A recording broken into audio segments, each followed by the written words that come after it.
चीन के साथ हुए सैन्य समझौतों के बीच चीन परस्त मालदीव के राष्ट्रपति मोहम्मद मुइज़्ज़ू एक बार फिर भारत के खिलाफ जहर उगल रहे हैं।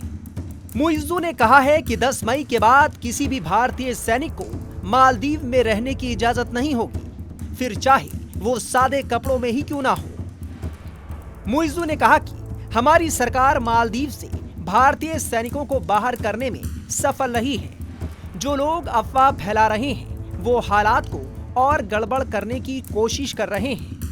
ये लोग अफवाह फैला रहे हैं कि भारतीय सेना मालदीव से नहीं जा रही और भारतीय सैनिक सादे कपड़े पहनकर वापस लौट रहे हैं। हमें इस तरह की बातों पर विश्वास नहीं करना चाहिए जो संदेह पैदा करे। 10 मई के बाद किसी भी भारतीय सैनिक को मालदीव नहीं आने दिया जाएगा, ना ही सैन्य वर्दी में और ना ही सादे कपड़ों में। भारतीय सेना मालदीव में नहीं रहेगी, फिर चाहे उन्होंने कोई भी वर्दी पहनी हो। मैं ये आत्मविश्वास के साथ कह रहा हूं। एटॉल के बाआइदा फुशी में अपने दौरे के दौरान आयोजित एक रैली में बोलते हुए मुइज़्ज़ू ने कहा कि भारतीय सैनिकों को वापस भेजने का प्रयास सफल रहा है।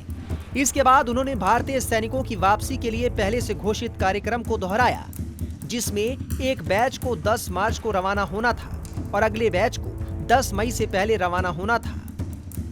उन्होंने कहा, अब क्योंकि हम ऐसा करने में भी सक्षम हैं, झूठ बोलने वालों को झूठ बोलने की आदत होती है। विरोधी कहेंगे कि वो नहीं जा रहे हैं, वो वर्दी बदल रहे हैं और सादे कपड़ों में आ रहे हैं। ये सब झूठ है।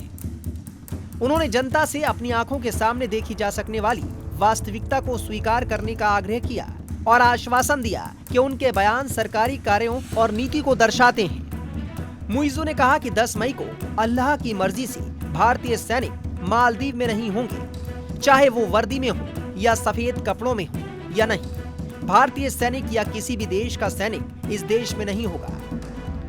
बता दें कि भारतीय सैनिकों के स्थान पर विमान संचालित करने वाला नागरिकों का पहला समूह 26 फरवरी को मालदीव पहुंचा था। हालांकि रक्षा मंत्रालय ने अभी तक नागरिक कर्मियों की संख्या का खुलासा नहीं किया है।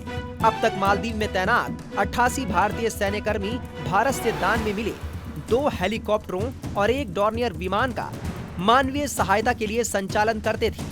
लेकिन मुइज़्ज़ू के राष्ट्रपति बनने के बाद से ही ये सेवा ठप थी। मुइज़्ज़ू ने राष्ट्रपति चुनाव के दौरान इन भारतीय सैनिकों को वापस भेजने की कसम खाई थी। उन्होंने चुनाव अभियान के दौरान भारत विरोधी कैंपेन भी चलाया था। दरअसल प्रधानमंत्री नरेंद्र मोदी के लक्षद्वीप दौरे के बाद मालदीव की मुइज़्ज़ू सरकार में कई तत्कालीन मंत्रियों ने विवादित बयान दिया था, जिस पर भारत ने कड़ा विरोध जताया था।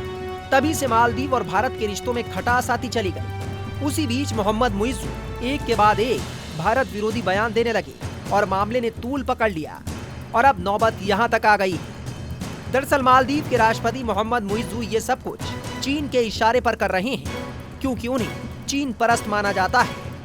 यही वजह थी कि राष्ट्रपति बनने के तुरंत बाद वो भारत के बजाय चीन की आधिकारिक यात्रा पर गए थे। Times none of Bharat digital की रिपोर्ट।